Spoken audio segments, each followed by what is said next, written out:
Boa tarde a todos, meu nome é Pedro Fernando Poveda.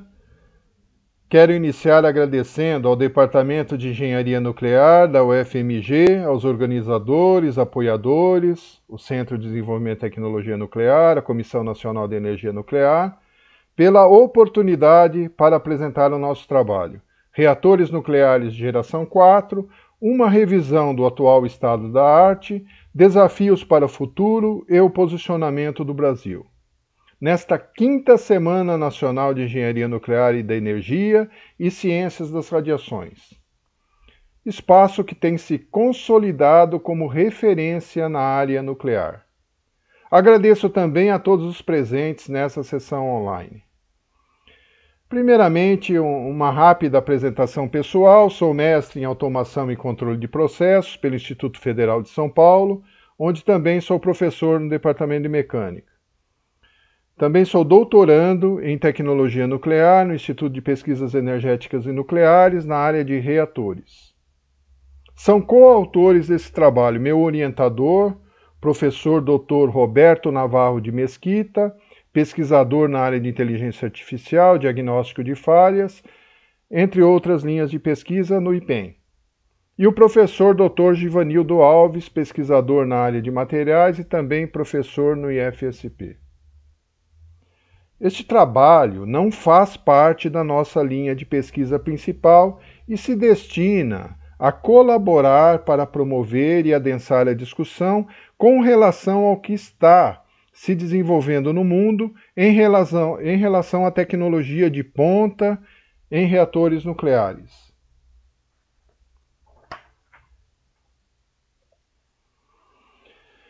Os reatores nucleares de potência destinados à geração de energia elétrica em operação atualmente no mundo podem ser classificados em 3 grandes grupos, comumente chamados gerações, conforme suas concepções tecnológicas, como mostrado nesta figura,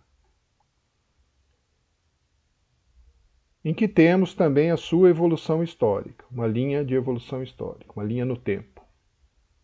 Esses reatores são derivados de projetos originalmente concebidos principalmente para uso naval e militar a partir do final da década de 1940.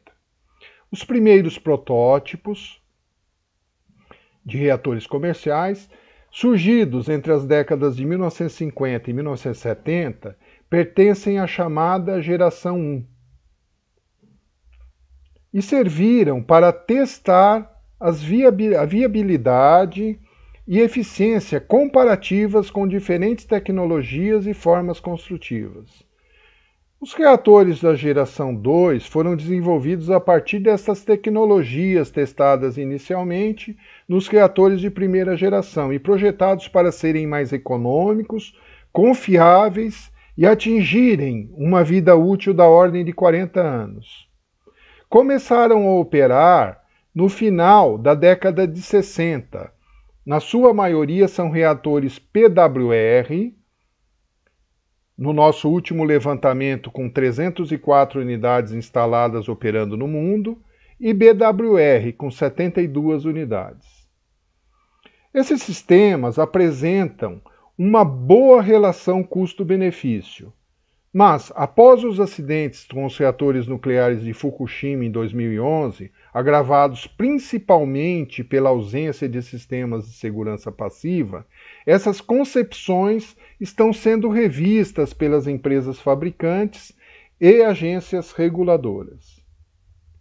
Os reatores da geração 3 representaram uma evolução tecnológica em relação aos reatores da geração 2, devido à implementação de melhorias de projeto, principalmente em tecnologia de combustível, eficiência térmica, construção modularizada, sistemas de segurança, especialmente o uso de sistemas passivos em vez de ativos, e padronização de componentes.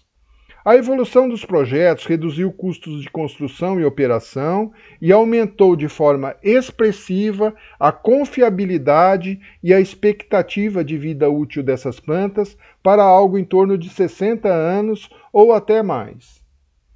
Posteriormente, com os avanços dos sistemas de informática e sistemas digitais de automação e controle, surgiram os chamados reatores da geração 3+, decorrentes de modernização dessas plantas já comissionadas ou incorporação de novas tecnologias em novos projetos. Aqui nós temos um exemplo de um esquema de funcionamento de um PWR. Não vou me deter aqui em detalhes, acredito que já seja domínio da maioria, mas eu quero ressaltar aqui, gostaria de ressaltar que eles operam numa faixa de temperatura aqui no sistema primário pressurizado da ordem de 320 graus Celsius. E utilizam, na sua maioria, combustível enriquecido, numa proporção de urânio 235 da ordem de 3,5%.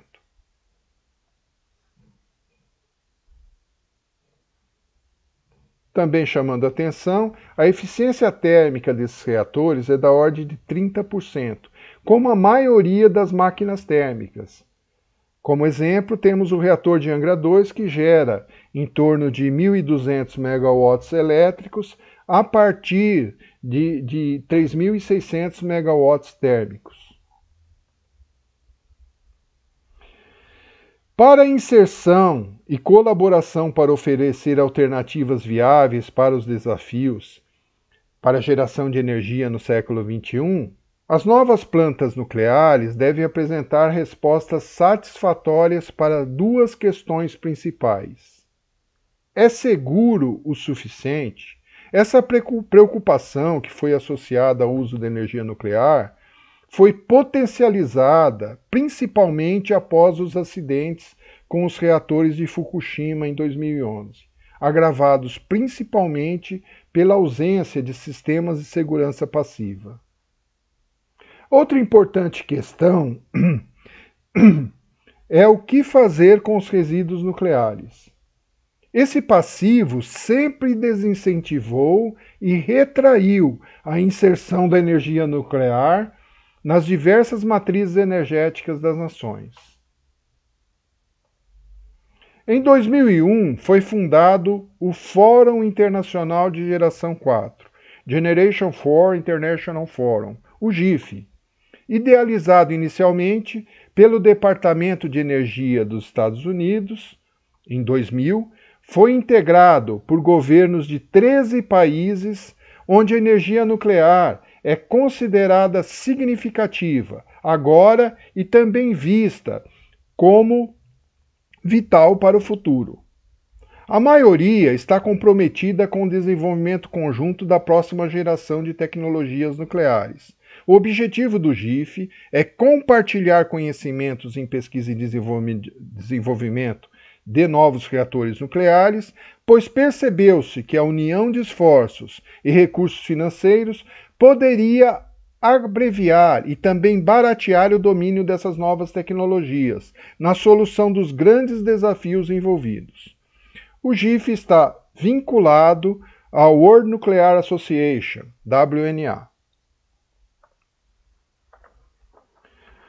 Os objetivos principais nas características dos reatores de geração 4 são eficiência energética obtida com sistemas a elevadas temperaturas. Inclusive, devido a essas altas temperaturas, há a possibilidade de obtenção de subprodutos, como hidrogênio, que podem ser utilizados em células combustíveis, e biocombustíveis, ou seja, sistemas de produção de energias renováveis. Devem apresentar segurança intrínseca, incluindo sistemas de segurança passiva. Também devem apresentar segurança com relação à proliferação nuclear. Aqui trata-se de uma comparação do ciclo de combustível aberto, sistema atualmente em uso, em que o material é utilizado uma única vez, sem qualquer reprocessamento, e comparado ao ciclo fechado, previsto em alguns desses novos projetos, em que o material combustível não fissionado e alguns outros subprodutos de fissão são reprocessados para reutilização. Neste quadro, nós vemos as 6 principais tecnologias de reatores de quarta geração, todos em desenvolvimento, com previsão de entrada em operação por volta da década de 2030. São os reatores de alta temperatura, os reatores rápidos refrigerados a gás, os refrigerados a sódio, os refrigerados a chumbo, e os refrigerados a sal líquido e os reatores refrigerados a água supercrítica. A maioria deles operam com espectro neutrônico rápido, ou seja, nêutrons não moderados. Possuem refrigerantes adequados à operação em altas temperaturas, e é isso que confere a esses reatores um rendimento superior aos utilizados atualmente, chegando a 40%, 45% ou até em torno de 50% de rendimento térmico.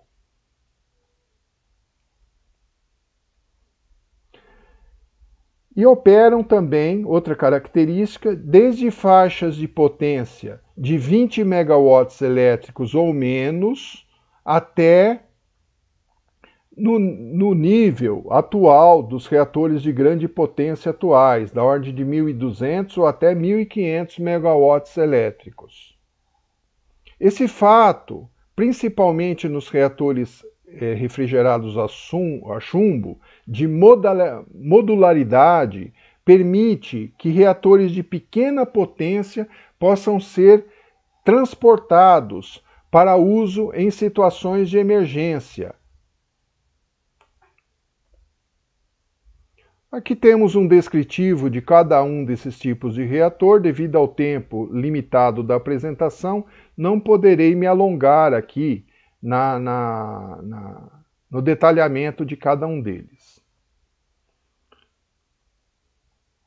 O maior desafio nesses projetos dos reatores de geração 4 está no desenvolvimento de materiais adequados para uso em condições extremas, tanto de radiação, fluxo neutrônico, como elevadas temperaturas. Os materiais metálicos, quando são submetidos a um fluxo neutrônico, eles perdem a dutilidade, ou seja, a capacidade de se deformar até a ruptura, ou seja, tornam-se mais frágeis e mais suscetíveis ao rompimento por estresse, por fadiga. Devem apresentar também resistência à corrosão. Como é sabido, metais, quando submetidos a altas temperaturas, ficam mais suscetíveis à corrosão. Devem apresentar resistência à fadiga e fratura em sistemas variantes no tempo. Para isso, considera-se o desenvolvimento de novas ligas, inclusive revestidas, inclusive com materiais cerâmicos. Esses desafios proporcionam grandes oportunidades em pesquisa e desenvolvimento, tanto em materiais como na dinâmica dos fluidos em altas temperaturas, haja vistas todos trabalharem com gases, sais e metais líquidos superaquecidos. Apesar de ser um dos fundadores do GIF em 2001, o Brasil manteve alguma participação ativa até 2008. Nessa época, ele ensaiou uma parceria para desenvolvimento de reatores de geração 4 com a empresa americana Westinghouse. Mas desde 2008, o governo brasileiro, suas agências, instituições de pesquisa e empresas estão totalmente afastadas das discussões e parcerias. No site da organização do GIF, o Brasil aparece como membro não ativo.